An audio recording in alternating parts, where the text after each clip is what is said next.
जो हमें पढ़ना है एक वर्किंग फॉर्मूला होता है, working formula of galvanometer, of galvanometer. Actually में होता क्या है ये वर्किंग फॉर्मूला, मैं बता देता हूं आपको पहले क्लियर कट। कल मैंने आपको बताया था कि आपकी कोई भी ऐसे रेक्टेंगुलर क्या पड़ी हो, आपकी कोई भी कॉइल पड़ी हो जिसके अंदर करंट जा रहा हो, ये आपकी रोटेट करने लग जाती है, मैग्नेटिक फील्ड में ये रोटेट करने लग जाती है और इसके अंदर एक टॉर्क बनता है। वो टॉर्क होता है आपका एन यानी कि नंबर ऑफ टर्न्स, ठीक है, ए यानी area, B I sine theta, tau is equal to N A B I sine theta. क्या होता है, आपकी मैग्नेटिक फील्ड है, उसके बीच में कोई भी करंट ऐसे परपेंडिकुलर पड़ा हो, देखो इन दोनों के बीच में भी 90 डिग्री भी बन रहा है, ठीक है। तो अगर आपका मैग्नेटिक फील्ड और करंट के बीच में से 90 डिग्री बन रहा है तो हम इस साइन थीटा को क्या ले सकते हैं, साइन 91 हो जाएगा, सिर्फ ये tau is equal to N A B i आ जाएगा। ये कल हमने पढ़ा था। अब हम क्या करते हैं, इसके साथ एक स्प्रिंग अटैच करके इसके साथ एक पॉइंटर लगा देते हैं, इसके साथ एक स्प्रिंग अटैच करके एक पॉइंटर लगा देते हैं, ठीक है। ये पॉइंटर एक स्केल पे घूमता है, स्केल यहाँ होता है, जैसे यहाँ 0 डिग्री होता है, यहाँ पर 1 2 3 1 2 3। अब गैल्वेनोमीटर है तो जाहिर सी बात है गैल्वेनोमीटर करंट निकालेगा, तो हम 1 2 3 की जगह लिख देते हैं 1 एम्पियर 2 एम्पियर 3 एम्पियर, इस तरीके से एम्पियर में लिख देते हैं। आ रही है बात समझ में? तो मुझे बताओ कि इस कॉइल के रोटेशन से क्या वो आपका पॉइंटर भी मूव करेगा? फिर से देख लो कि आपकी कोई भी मैग्नेटिक फील्ड है, यूनिफॉर्म मैग्नेटिक फील्ड है, उसके बीच में हमने आपका कोई भी ऐसे कॉइल रखा, ठीक है। इस कॉइल का कल हमने टॉर्क निकाला था, tau is equal to N A B I sine theta. और अगर करंट इसमें से जा रहा है और मैग्नेटिक फील्ड इस तरफ है तो ये साइन 90 डिग्री हो जाएगा, मैग्नेटिक फील्ड ये और करंट ऐसे, तो इन दोनों के बीच में परपेंडिकुलर, तो टाउ इज इक्वल टू हो जाएगा एन ए बी आई, बस एन ए बी आई। अब हमने क्या करा, इसके साथ एक स्प्रिंग अटैच करी और स्प्रिंग को हमने जोड़ रखा है एक पॉइंटर से। यहां बिल्कुल 0 है, यहां बिल्कुल 0 है, यहां 1 2 3, यहां पर भी 1 2 3, ऐसे गैल्वेनोमीटर का होता है स्केल, इसे बोलते हैं स्केल, और ये आपका होता है पॉइंटर। तो जितना ये घूमता है ना उसके हिसाब से ये स्प्रिंग भी उतना ही कंप्रेस होती है या टाइट होती है, जैसे जैसे आप स्प्रिंग को घुमाओगे वो टाइट होगी, और पॉइंटर भी मूव करता है। तो एक टॉर्क का एक और फॉर्मूला होता है जो कि होता है अल्फा के या के अल्फा भी बोल सकते हो आप, के अल्फा। क्या होता है जिया के और अल्फा?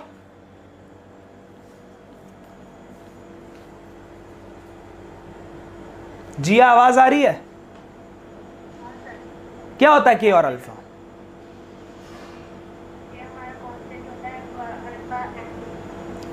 डिफ्लेक्शन। आपका अल्फा जो है वो एक एंगल है कि अभी आपका पॉइंटर यहां था और अभी यहां आएगा, तो ये अल्फा है आपका। जितना ये डिफ्लेक्शन हो रहा है इसे हम डिफ्लेक्शन बोलते हैं, डिफ्लेक्शन, ठीक है। ये डिफ्लेक्शन आपका जितना ज्यादा ऐसे होगा उतना ज्यादा मतलब करंट होगा, अभी यहां से आया है यहां से आएगा, जितना भी डिफ्लेक्शन है इसे हम बोलते हैं डिफ्लेक्शन एंगल, डिफ्लेक्शन एंगल, ठीक है। तो टाउ का एक फॉर्मूला ये है और एक टाउ का ये फॉर्मूला है, तो इन दोनों को मिला के क्या फॉर्मूला बन सकता है?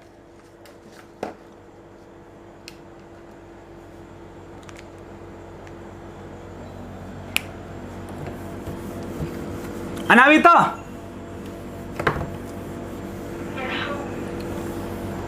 कल थे आप?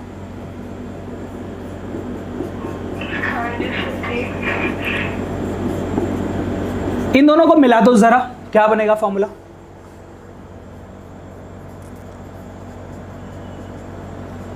क्या ये लिख सकते हैं हम?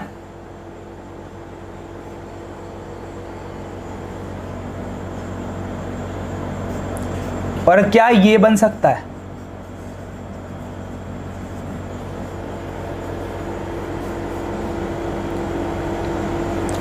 और ये पूरी की पूरी टर्म, ये पूरी की पूरी टर्म के एन ए बी कांस्टेंट है, के तो कांस्टेंट है ही। अब जो कॉइल है उसका एरिया भी चेंज नहीं होगा, कॉइल का एरिया भी चेंज नहीं होगा, एंड जो है नंबर ऑफ टन्स एक बार गैल्वेनोमीटर में जितनी डाल दी वो भी चेंज नहीं होगी, नंबर ऑफ टन्स भी चेंज नहीं होगी एक बार जितनी गैल्वेनोमीटर बन के आ गया मार्केट से। और तीसरा, आपका अंदर जितना एक मैग्नेट लगाया जाता है, गैल्वेनोमीटर के अंदर एक मैग्नेट लगाया जाता है, ये देखो, ये आपको गैल्वेनोमीटर का अंदर का डायग्राम दिखा रहा हूं मैं। गैल्वेनोमीटर का जो अंदर का डायग्राम है, इसके अंदर आप देख पा रहे होगे यहां 2 मैग्नेट लगी हुई है, तो मैग्नेटिक फील्ड उनसे बनेगी 2 मैग्नेट से, तो ये जो मैग्नेटिक फील्ड है वो भी चेंज नहीं करेगी, मैग्नेटिक फील्ड भी चेंज नहीं करेगी, तो ये पूरी चीज कांस्टेंट हो जाएगी। तो I इज इक्वल टू क्या आ जाएगा, ये जो पूरी चीज है इसको हम एक नया नाम दे देंगे G, G यानी कि galvanometer, galvanometer constant, galvanometer constant, क्योंकि गैल्वेनोमीटर के अंदर जो चीजें हैं उन सबको हमने गैल्वेनोमीटर कांस्टेंट के अंदर डाल दिया, जो कि है K/NAB। K मतलब कांस्टेंट स्प्रिंग वाला, N मतलब नंबर ऑफ टर्न्स, A मतलब एरिया और B मतलब मैग्नेटिक फील्ड। तो आपका फाइनल फॉर्मूला ये हो जाएगा I is equal to G alpha. सही है? Yes sir. इस पूरे फॉर्मूले को नोट कर लो कि हमने टाउस के 2 फॉर्मूले थे, एक NABI और एक K अल्फा, दोनों को मिलाया और इस तरीके से हमारा वो फॉर्मूला आ गया। ठीक है, और हेडिंग हम क्या डाल रहे हैं, गैल्वेनोमीटर फॉर्मूला, गैल्वेनोमीटर फॉर्मूला पढ़ रहे हैं, वर्किंग फॉर्मूला, इसे बोलते हैं वर्किंग फॉर्मूला। पेपर में इसका क्वेश्चन भी कैसे आता है मैं बता देता हूं आपको। गैल्वेनोमीटर फॉर्मूला से बेस्ड क्वेश्चन है आपका,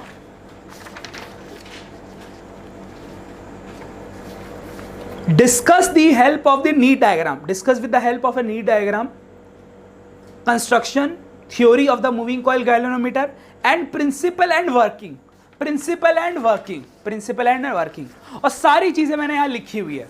देखो गैल्वेनोमीटर की थ्योरी ये रही पहले ही पेज पे, फिर उसका प्रिंसिपल, ठीक है, फिर उसके अंदर क्या क्या प्रिंसिपल के अंदर चल रहा है वो भी सारा लिखा हुआ है, और फिर आखिरी में आपको वर्किंग में ये लिखना है कि वर्किंग में थ्योरी ये लगती है, वर्किंग का यहां से यहां तक आपको थ्योरी लिखता है, इसे वर्किंग फॉर्मूला भी बोलते हैं हम लोग। कोई दिक्कत बच्चा लोग, कोई दिक्कत? हाँ, अब मैं इतना खुश क्यों हूं वो अभी तुम्हें पता लग जाएगा।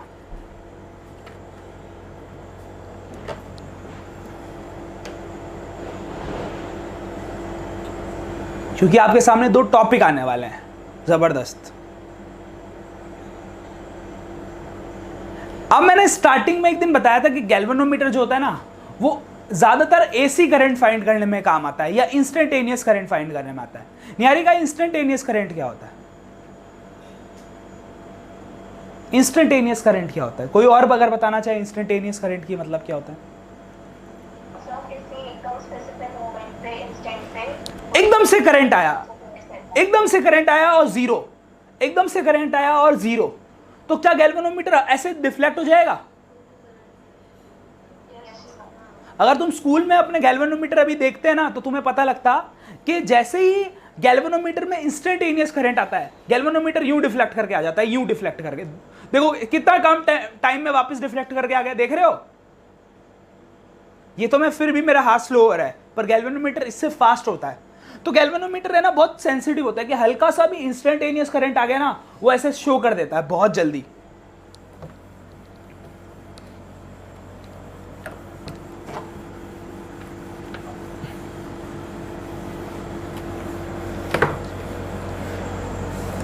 तो एक तो हमारे पास फॉर्मूला है I is equal to G alpha, ये तो हमारे पास है ही, और यहां जी पे जी की वैल्यू क्या है? के स्प्रिंग कांस्टेंट अपॉन में NAB। चलो ये भी अच्छी बात है। अब आते हैं हम करंट सेंसिटिविटी पे। Current sensitivity, current sensitivity, galvanometer की करंट सेंसिटिविटी, इसको I और S से शो करते हैं गैल्वेनोमीटर पे। अब बताओ current sensitivity directly proportional to alpha क्यों है और इनवर्सली प्रोपोर्शनल टू खुद करंट क्यों है? कोई बताए तो मजा आ जाए। करंट सेंसिटिविटी ऐसा क्यों है? ये ऑब्जर्वेशन से पता लगा कि current sensitivity directly proportional, this is directly proportional, directly proportional alpha के और इसके इनवर्सली प्रोपोर्शनल। ऐसा क्यों क्यों क्यों बच्चा लोग?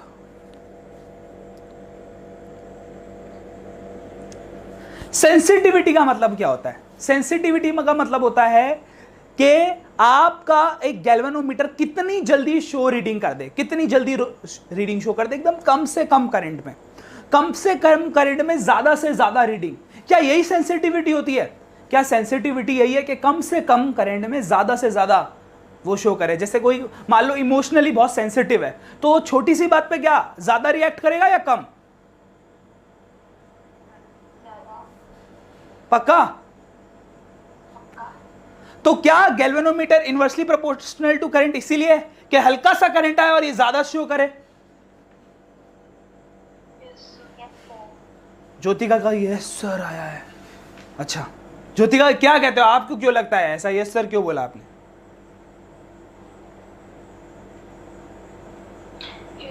कम करंट में भी ज्यादा रिएक्ट करेगा। तो इनवर्सली प्रोपोर्शनल जितना कम करंट, और ये अल्फा के डायरेक्टली प्रोपोर्शनल क्या है? क्या करंट सेंसिटिविटी डिपेंड करती है कि कितना ज्यादा वो ऐसे रीडिंग ऐसे करके आए? डिफ्लेक्शन पे डिपेंड करती है क्या सेंसिटिविटी? अब मान लो करंट आया और हल्का सा यूं हुआ, क्या मजा आएगा? करंट आया हल्का सा यूं हुआ, या इसमें मजा आएगा? बताओ मुस्कान। हम लोग आज टॉपिक पढ़ रहे हैं करंट सेंसिटिविटी। आप अपना माइक ऑफ कर दो, बहुत पीछे आवाज आ रही है। चलो तुम लोगों को मैं बता रहा था कि current sensitivity directly proportional to alpha क्यों है। अब मान लो देखो, एक करंट आया गैल्वेनोमीटर में, और गैल्वेनोमीटर का पॉइंट हल्का सा यूं हुआ, तो हमें पता भी नहीं चलेगा, हल्का सा यूं हुआ तो हमें पता भी नहीं चलेगा करंट आया और हल्का सा यूं हो रहा है, तो हमें मजा नहीं आएगा। सेंसिटिविटी डिपेंड करती है कि ज्यादा से ज्यादा हल्का सा करंट आने पर ज्यादा से ज्यादा क्या हो? डिफ्लेक्शन हो। तो sensitivity is directly proportional to alpha means deflection, deflection angle, deflection angle. तो आप लिख लेना current sensitivity is directly proportional to deflection angle, और current sensitivity is inversely proportional to current, कि अगर थोड़ा भी करंट आए, कम से कम करंट आए, तो ज्यादा से ज्यादा सेंसिटिविटी हो, ज्यादा से ज्यादा वो आपका गैल्वेनोमीटर शो करे कम करंट में भी। तो देखो इनवर्सली प्रोपोर्शनल टू करंट और डायरेक्टली प्रोपोर्शनल टू अल्फा। तो क्या हम ऐसा लिख सकते हैं फॉर्मूले को?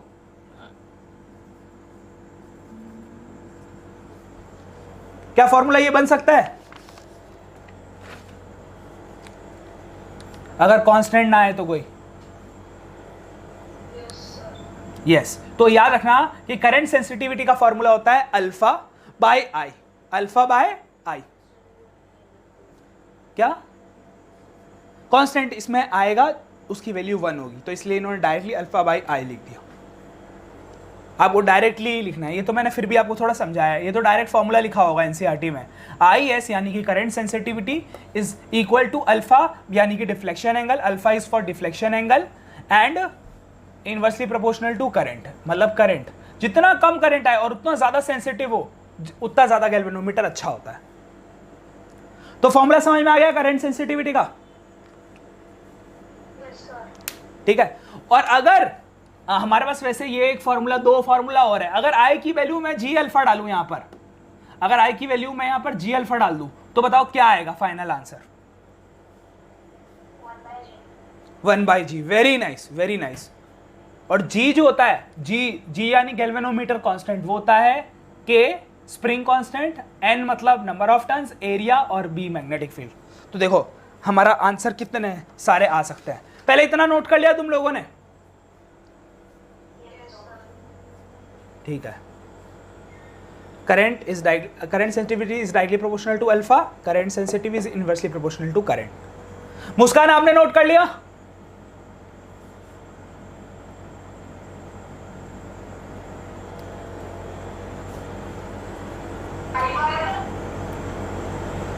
आई होप कर लिया होगा आपने।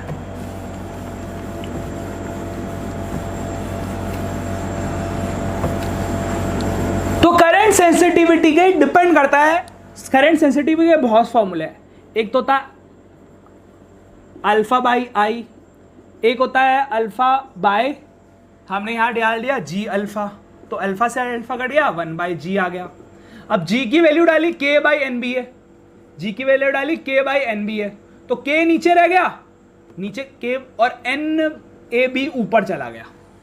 अगर g देखो 1/g इसका उल्टा हो जाएगा, NAB ऊपर आ जाएगा और k नीचे आ जाएगा। तो करंट सेंसिटिविटी के हम फॉर्मूले लेते हैं, एक तो I बाई अल्फा, एक लेते हैं हम अल्फा बाई आई लेते हैं, एक 1/g लेते हैं, एक हम NAB अपॉन KB ले सकते हैं। तो करंट सेंसिटिविटी के फॉर्मूले लिख लो, समझ में आया?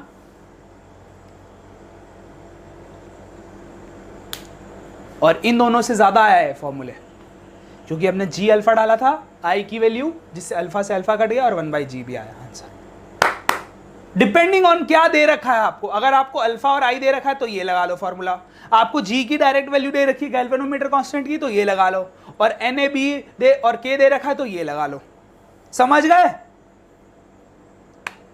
हरमीत हरमीत हरमीत हाँ जी सर। पता लगा आपको? हाँ जी। ठीक है। कुणाल है क्या? Kunal,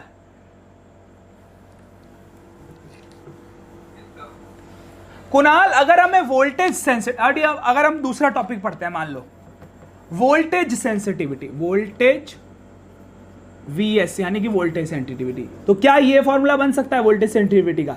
V alpha by V, क्योंकि करंट सेंसिटिविटी था तो अल्फा बाई आई था, अब अल्फा बाई V क्यों हो गया?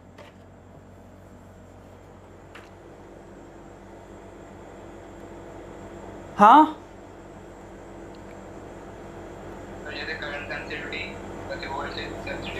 वोल्टेज सेंसिटिविटी भी वही है, अगर कम से कम वोल्टेज आए तो ज्यादा से ज्यादा। क्या हम इसको ऐसा लिख सकते हैं, V जो होता है IR होता है ओम्स लॉ से, V इक्वल टू IR, और इसको हम ऐसे भी लिख सकते हैं, I की जगह, I की वैल्यू मैंने आपको पहले भी बताया था अल्फा G होती है, तो अल्फा G इंटू R, तो क्या आ जाएगा आंसर बताओ?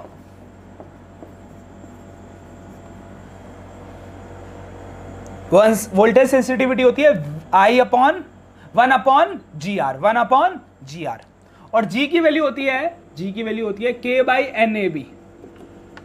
तो अगर मैं G की वैल्यू डाल दूं यहां पर K/NAB,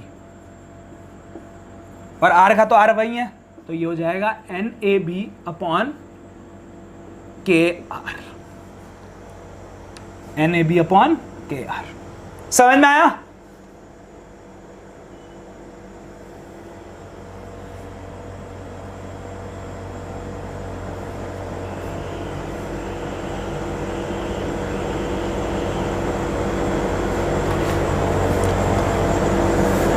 निहारिका लिख रहे हो?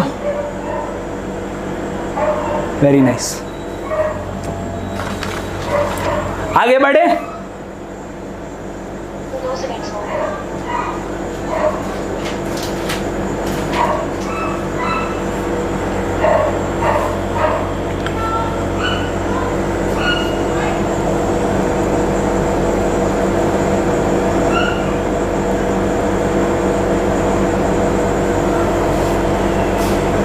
Yes sir. ठीक है,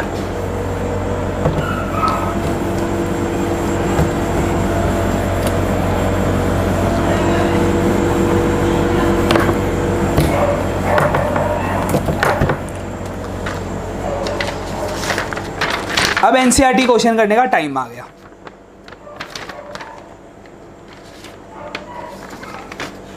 तो आपको एनसीईआरटी क्वेश्चन देखते हैं क्या आ रहा है पेपर में।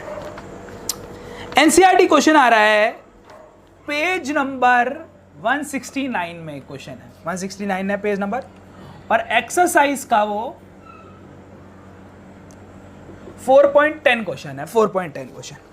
2 moving coil galvanometers, 2 moving coil meters या गैल्वेनोमीटर्स, 2 आपको गैल्वेनोमीटर दे रखे हैं, एक को M1 नाम दिया है और एक को M2 नाम दिया है।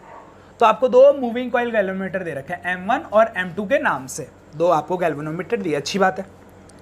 आपको आपको कुछ चीजें गिवन दे रखी है, कुछ चीजें गिवन दे रखी है, मैं टेबल बना देता हूं सबकी चीजों की गिवन जो दे रखी है हमें। रेजिस्टेंस दे रखा है, एरिया दे रखा है, नंबर ऑफ टन्स दे रखी है, नंबर ऑफ टन्स दे रखी है, और क्या दे रखा है भैया, मैग्नेटिक फील्ड भी दे रखी है, मैग्नेटिक फील्ड, मैग्नेटिक फील्ड इस क्वेश्चन में आपको, और आपको बोला है रेट रेजिस्टेंस 1 आपको R1 दे रखा है 10 ओम, नंबर ऑफ टर्न्स आपको दे रखी है N1 30, एरिया 1 दे रखा है आपको, एरिया 1 आपको दे रखा है 3.6 इंटू 10 की power -3 metre cube, metre square sorry. Resistance 2 दे रखा है आपको, resistance 2 14 ohm, very nice. Resistance फिर आपको एरिया 2 दे रखा है 1.8 इंटू 10 की पावर -3 मीटर स्क्वायर। N2 आपको दे रखी है, N2 दे रखी है 42 और मैग्नेटिक फील्ड B1 और B2 भी दे रखी है। B1 आपको दी है 0.25 टेस्ला, 0.25 टेस्ला, और B2 आपको 0.5 टेस्ला। समझ में आ गया? सारा खेल लिख लिया आपने? Sir 1 minute. दिख रहा है ना? कोई वो तो नहीं है? पास करूँ क्या थोड़ा कैमरा? नहीं सर ठीक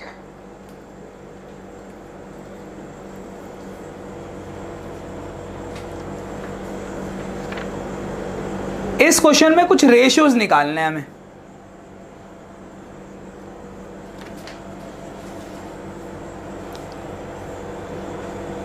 तुम लोग ये याद रखना सारी वैल्यूज, मैं मिटा रहा हूं अब।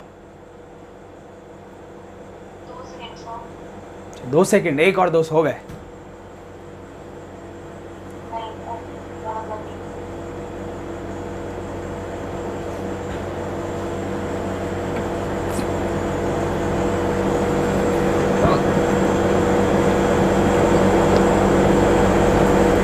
बताओ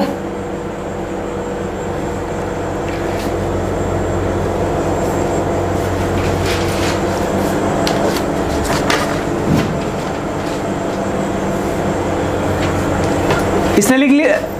ज्योतिका लिख लिया? हाँ सर लिख लिया।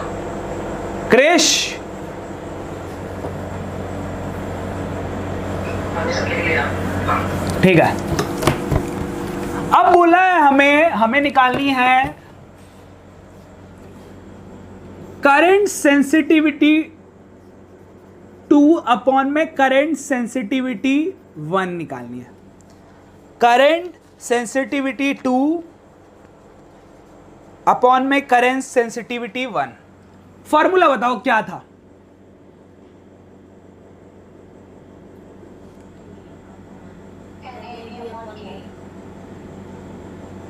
ठीक है, तो पहले ना मैं ऐसा करता हूं, तुम्हें याद है 1 अपॉन जी करंट सेंसिटिविटी था हमारा NA upon B, NAB upon K, सही है? तो करते हैं हम लोग वही, उसी को यूज करते हैं।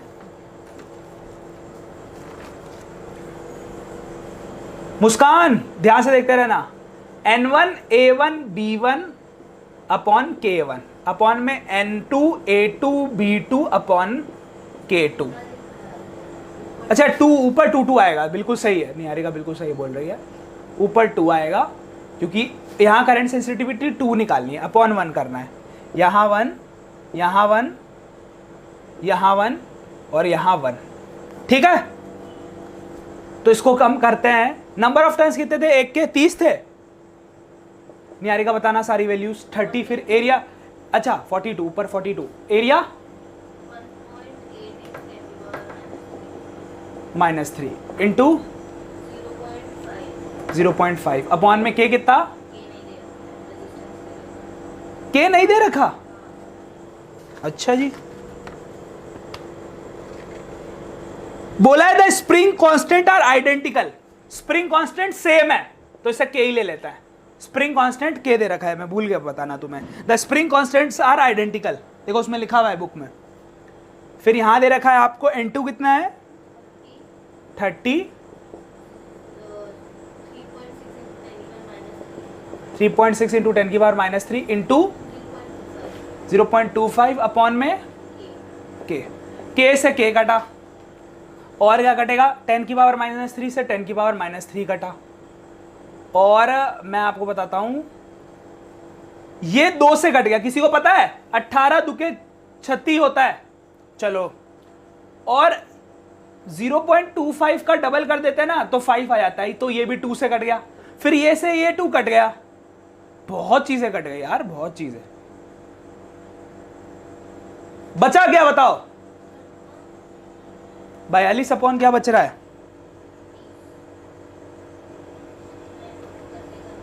42 अपॉन 30 बच रहा है बच्चों।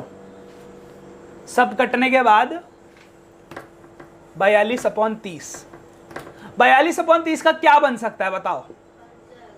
ये भी कट रहा है शायद 7/5। ये मुझे लगता है आप लोगों ने उसकी टेबल से काटा है, क्या नाम है उसका, 6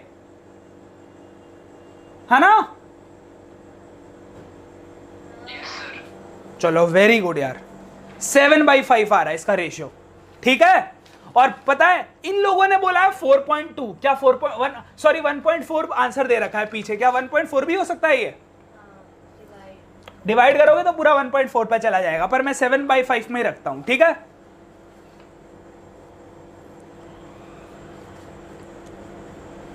कोई दिक्कत? हाँ सर। चलो बढ़िया बात है, मिटा दूं अब?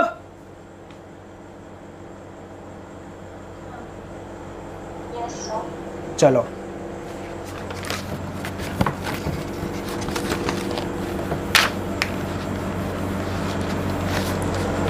अब जब मैं बात बोलूं वो याद रखना।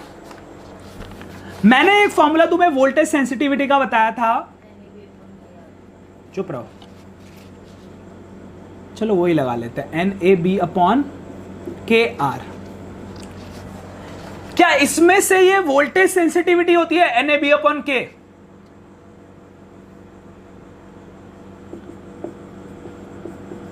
क्या ये फॉर्मूला बना सकते हैं हम?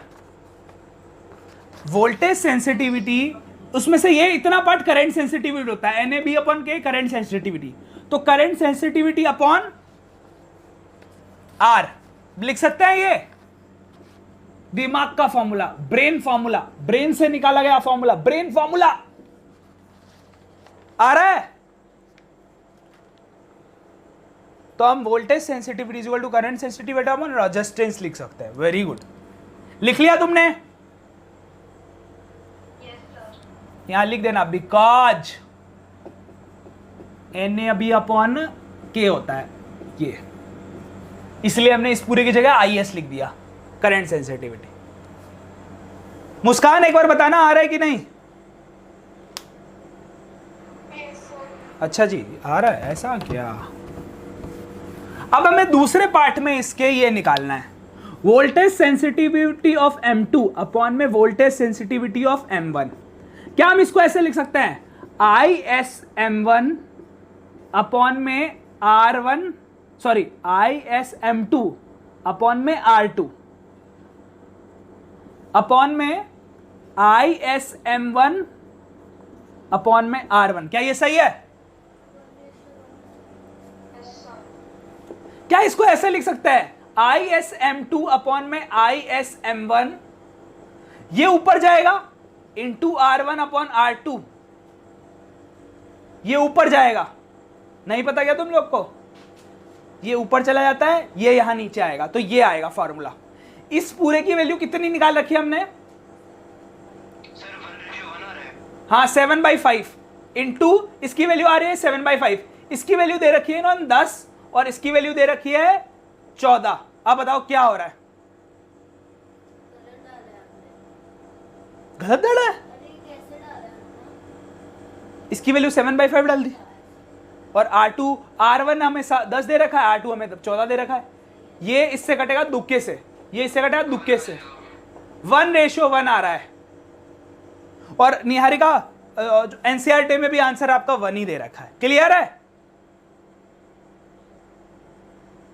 थोड़ा दिमाग लगा, बट ये क्वेश्चन इंपॉर्टेंट था। आया आपका क्या नाम है, हरमीत?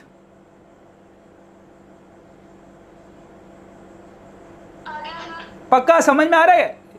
हाँ जी। अच्छा जी, तो पता लगा क्या होता है करंट सेंसिटिविटी, क्या होता है वोल्टेज सेंसिटिविटी? Yes sir. अच्छा, चलो मैं मान के चल रहा हूं तुम लोग को आया, क्योंकि इसके ना बस क्या होता है फॉर्मूले के साथ हेर फेर करते हैं ये, बाकी क्वेश्चन इसी टाइप का आता है।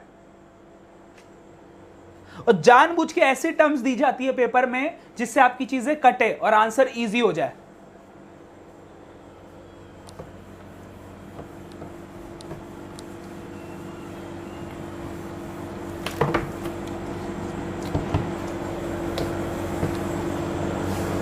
अब अच्छा लोग इधर सुनो,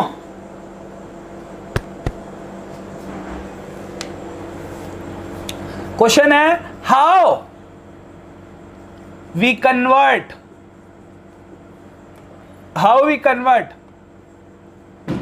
गैल्वेनोमीटर इनटू एमीटर। इसका पूरी डेफिनेशन वैसे मैंने यहां लिख दी है,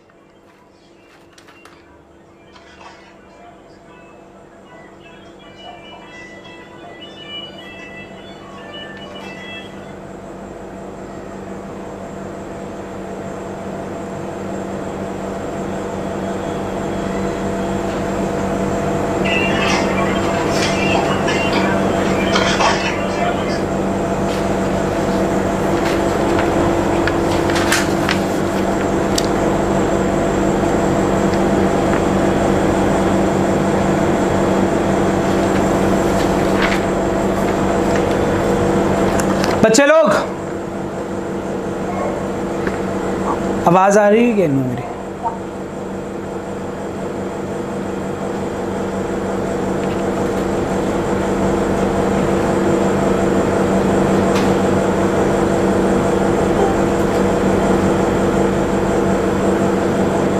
हेलो,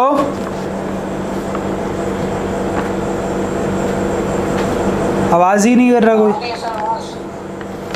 चलो देखो, जो पीडीएफ भेजा था उसके अंदर मैंने पूरा बताया कि क्वेश्चन कैसे आता है, और उसके बाद आपको ये भी देखना है कि हमें थ्योरी कितनी लिखनी है, कितना क्या करना है, वो सब तुम्हें चेक करना है, क्योंकि 3 से 4 लाइन तुम्हें इसमें थ्योरी लिखनी पड़ेगी, तो वो मैंने लिख दी है।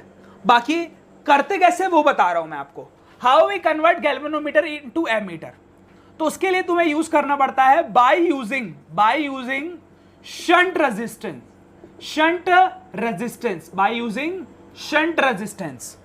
ठीक है, शंट रेजिस्टेंस होता है एक extremely low resistance,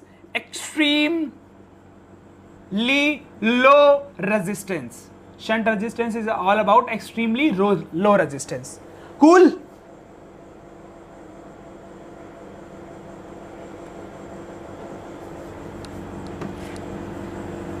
shunt resistance is all about extremely low resistance, ये लिख लो। Through which current can flow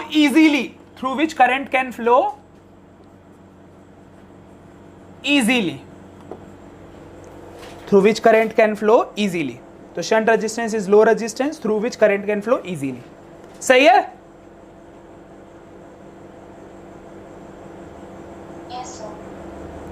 क्योंकि जो शंट रेजिस्टेंस होता है वो बहुत ही लो रेजिस्टेंस होता है, जिससे आराम से करंट क्या हो सकता है, पास कर सकता है। ये लिख लिया, मैं मिटा रहा हूं अब। Shunt resistance is extremely low resistance through which current can flow easily. तो देखो, ये आपका गैल्वेनोमीटर है जिसमें बहुत खतरनाक करंट आ रहा है, ये आई मतलब बहुत खतरनाक करंट। पर हम क्या करते हैं, इसको लालच देते हैं यहां पर एक आरएस लगा के, आरएस मतलब शंट रेजिस्टेंस, ताकि करंट आए और यहां ज्यादा चला जाए और यहां कम जाए, यहां थोड़ा सा करंट जाए आईजी, यहां थोड़ा सा करंट जाए आईजी, बाकी यहां चला जाए आई माइनस आईजी। देखो, अगर आई में से आईजी यहां चला गया तो बचा हुआ यहां जाएगा, आई में से यहां आईजी चला गया तो बचा हुआ, देखो आई में से माइनस ये कर दो आईजी, तो यहां जाएगा आई माइनस आईजी। क्लियर है? और यहां से आई माइनस आईजी वापस आएगा और यहां आई जी, दोनों वापस आई जी से आई जी कट के वापस क्या चला जाएगा, आई। अब क्या है, हमने ज्यादा करंट भी इसके अंदर से निकाल दिया सर्किट में से, और गैल्वेनोमीटर को भी कुछ नहीं हुआ, क्योंकि यह क्या हो रहा था, बहुत हाई करंट आ रहा था, ज्यादा करंट उस तरफ चला गया और थोड़ा करंट यहां से गया। समझ में आई? Yes sir. ठीक है, तो अब मुझे बताओ, पैरेलल है, पैरेलल में वोल्टेज बराबर होती है, यहां की वोल्टेज होगी R S into I minus i ji. Voltage होती है, वोल्टेज का फॉर्मूला होता है आई इंटू आर, तो आर तो यहां का आर एस है, और यहां से करंट जाने वाला i minus i g, equal to नीचे की वोल्टेज कैसे निकालेंगे, नीचे की भी वैसे ही करेंगे, आई जी इंटू जी, यहां का रेजिस्टेंस जी और यहां में से जो करंट जा रहा है वो आई जी, तो दोनों की वोल्टेज बराबर हो गई। ये फॉर्मूला हमारे दिमाग में आ गया, सही है? Yes sir. ये फॉर्मूला अब आपका मेन फॉर्मूला होगा, जो जब भी हम गैल्वेनोमीटर में, अब यहां पर गैल्वेनोमीटर एमीटर कैसे बना, देखो एमीटर का खूबी होती है ज्यादा करंट को निकालने की, ज्यादा करंट को अपने अंदर से गुजारने की, मतलब 4 एम्पियर 5 एम्पियर, गैल्वेनोमीटर में तो थोड़ा बहुत करंट जाता है, पर क्या हुआ, इस सर्किट में हमने ज्यादा करंट भी डाल दिया और वो आराम से निकल भी गया इस पार्ट से, तो ये एक तरीके से एमीटर की तरह काम करेगा, क्योंकि इसमें से आई हम कुछ भी निकाल सकते हैं, जो चाहे वो निकाल सकते हैं, आई निकाल सकते हैं इस फॉर्मूले से, आई जी निकाल सकते हैं, इस गैल्वेनोमीटर का रेजिस्टेंस निकाल सकते हैं, और शंट रेजिस्टेंस निकाल सकते हैं, जो निकालना है निकाल देते हैं। तो ये फॉर्मूला आपके दिमाग में आया? फॉर्मूला निकालना बहुत आसान था, यहां का करंट इंटू इसके रेजिस्टेंस, रेजिस्टेंस इंटू करंट, और यहां का करंट इंटू यहां का रेजिस्टेंस, तो ये आपका हो गया। क्लियर है? Yes sir. चलो यस सर।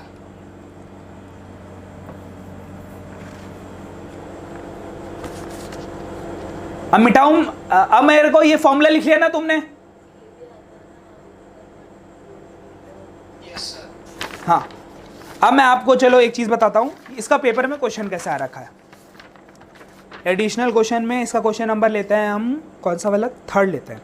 हाँ, थर्ड क्वेश्चन है, galvanometer coil has a resistance, a galvanometer coil has a resistance. बताओ, गैल्वेनोमीटर कॉइल का रेजिस्टेंस आपको दे रखा है 15, तो मैंने जी को 15 क्यों ले लिया, ये तो गैल्वेनोमीटर कॉइल का रेजिस्टेंस दे रखा है।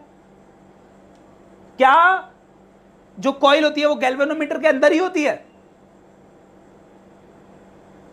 Yes sir. हाँ, कल मैंने बताया था वो एक कॉइल होती है जिसे मैग्नेटिक फील्ड में रखते हैं, वो गैल्वेनोमीटर के अंदर ही होती है, तो इसीलिए हमें G15 दिया है इन लोगों ने, ठीक है। और हमें बोला है गैल्वेनोमीटर का जो the meter shows the deflection, जो ये मीटर है ना, जो ये मीटर है, ये डिफ्लेक्शन शो कर रहा है, ये डिफ्लेक्शन शो कर रहा है 5 मिली एम्पियर की, 5 मिली एम्पियर की। तो क्या ये आईजी है या पूरा करंट है? ये 4 मिली एम्पियर की शो कर रहा है, तो ये याद रखना कि ये आईजी है। जब आपको बोला ना चाहे गैल्वेनोमीटर डिफ्लेक्शन, तो इसका मतलब 4 आपको आईजी दे रखा है, और आपको बोलना है कि हमें गैल्वेनोमीटर बनाना है जिसकी मैक्सिमम करंट 6 एम्पियर हो, तो मैक्सिमम करंट कितना है, 6 एम्पियर।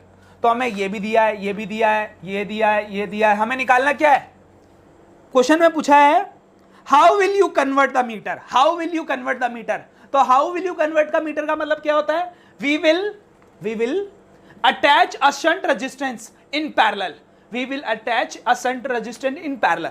ये तो चलो इसकी थ्योरी हो गई, अब शंट रेजिस्टेंस की वैल्यू भी बतानी पड़ेगी कि कितना लगाना पड़ेगा। तो क्या इससे निकल सकती है शंट रेजिस्टेंस की वैल्यू?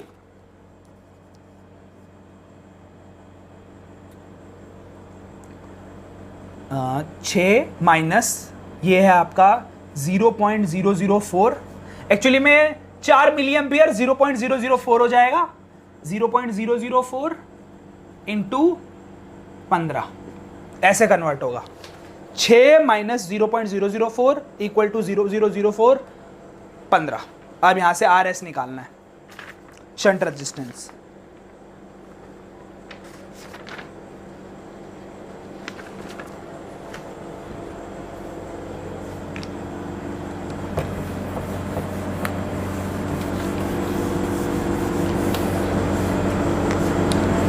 निहारिका ये कितना आएगा?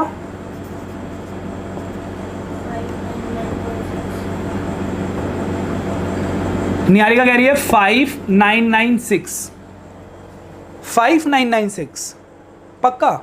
चलो 5996 इक्वल टू 0.004 इंटू 15, तो रेजिस्टेंस आ जाएगा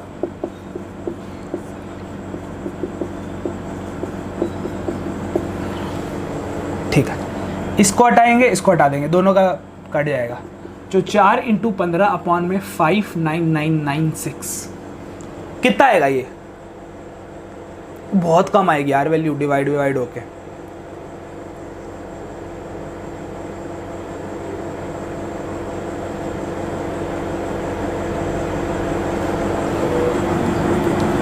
ये कितना हो गया लगभग, बताना तो जरा। 60 नहीं हो गया ये?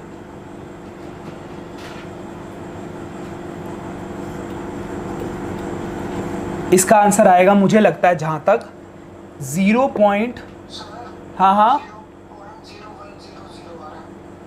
0.010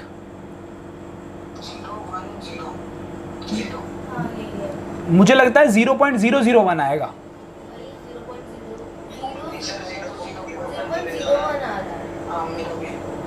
0.01 ठीक है, चलो ठीक है, यही आंसर आएगा आपका ओम। सही है? सर अगर हम पेपर में कैलकुलेशन वहीं तक छोड़ दें जैसा रूल होता है तो कितने नंबर कटते हैं? आधा ना? हाँ आधा नंबर कटता है, और अगर पीछे ओम लगा देते हो ना तो कई बार तो कटता ही नहीं। मतलब कर सकते हैं ना वैसा? हाँ फिजिक्स में तो बहुत बार ऐसा हुआ है। ठीक है, ओके सर। चलो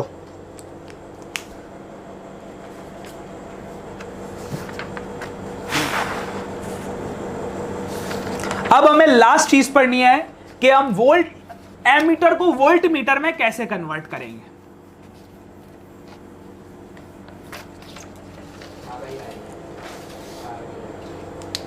अब देखो क्या है, एक बैटरी है जो ज्यादा करंट बनाती है, एक बैटरी है जो बहुत ज्यादा करंट बनाती है।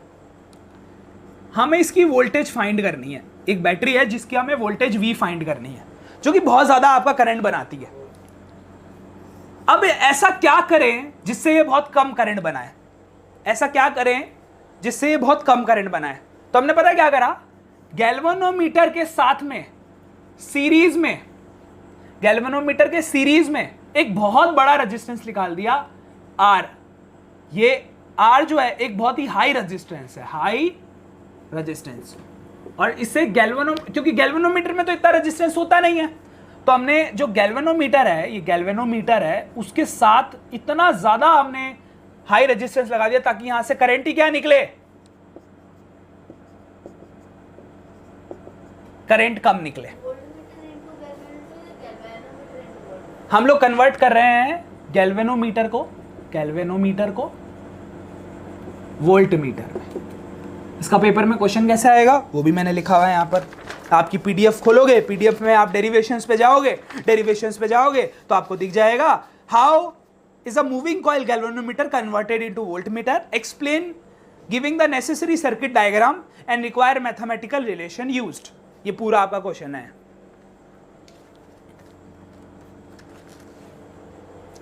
तो अब जरा बताओगे कि टोटल वोल्टेज कैसे निकालते हैं? वोल्टेज टोटल कैसे निकालते हैं? Total current into total resistance, और टोटल रेजिस्टेंस इन दोनों का ऐड हो जाएगा। तो वोल्टमीटर वोल्टेज की रीडिंग निकालने के लिए I into R plus G हो जाएगा। यहां पर यह फॉर्मूला आपका बन जाएगा। टोटल वोल्टेज निकालने का फॉर्मूला होता है करंट, जो इसके अंदर करंट है, इंटू टोटल रेजिस्टेंस, और टोटल रेजिस्टेंस है R प्लस G। ये आपका एक फॉर्मूला बन गया। सही है? ठीक है, जिससे हमारी वोल्टेज आ जाएगी।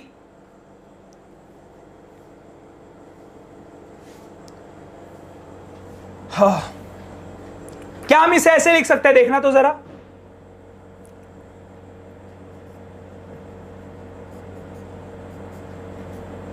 V upon I is equal to r plus g. V upon I is equal to r upon g. क्या इसे ऐसे लिख सकते हैं? ठीक है। अब इसके ऊपर भी क्वेश्चन आ रखा है यार, इसके ऊपर भी क्वेश्चन दिया है। सेक्शन डी में जाके तुम लोग क्वेश्चन अगर देखोगे तो तुम्हें क्वेश्चन मिलेगा, a moving coil galvanometer of a resistance इतना। तो बताओ क्या दिया है हमें? मूविंग कॉइल गैल्वेनोमीटर का रेजिस्टेंस दिया है 12 ओम, 12 ओम दिया है, और उसके अंदर से करंट जो जा रहा है, करंट जा रहा है 3 मिली एम्पियर। जो करंट जा रहा है वो 3 मिली एम्पियर है, और उसके जो वोल्टेज है वो मैक्सिमम 18 वोल्ट तक लेना है, मैक्सिमम 18 वोल्ट तक लेना है। तो वोल्टेज है जो मैक्सिमम 18 वोल्ट तक लेना है। तो क्रिश निकालना क्या है? सब तो दे रखा है क्रिश। क्रिश निकालना क्या है? इसमें तो सब दे रखा है, जी दे रखा है, करंट दे रखा है, वोल्टेज दे रखा है। हाँ, क्योंकि क्वेश्चन में बोला है how will you convert meter into voltmeter, how will you convert galvanometer into voltmeter. तो इसका मतलब है हमें यहां लिखना पड़ेगा पहले तो इंग्लिश में कि we attach a series resistance, ठीक है, of very high resistance R, और आर अब हमें आर की वैल्यू निकालनी है। इस फॉर्मूले से निकालूंगा मैं, इस फॉर्मूले से आर की वैल्यू निकालूंगा। V upon I is equal to G plus R से। तो V हमें दे रखा है 18 अपॉन में 3 इंटू 10 की पावर -3 मिली एम्पियर का होता है 10 की power -3 equal to R plus 12, R plus 12। इसको ऊपर ले जाओ, पहले तो ये इससे कट जाएगा, कितना कटेगा? 6 से, और ये पावर ऊपर जाएगी ना तो पावर पॉजिटिव की हो जाएगी, R प्लस जी 12 हो जाएगा, और ये हो जाएगा 6000 इज इक्वल टू ये, और ये 12 माइनस करोगे तो यहां 12 माइनस करने के बाद आएगा 5888 ओम। अरे 988 ओम रेजिस्टेंस। कितना ज्यादा है या कम है रेजिस्टेंस? पिछली बार कम आया था क्योंकि पैरेलल में कम रेजिस्टेंस लगाते हैं और सीरीज में ज्यादा रेजिस्टेंस लगाते हैं।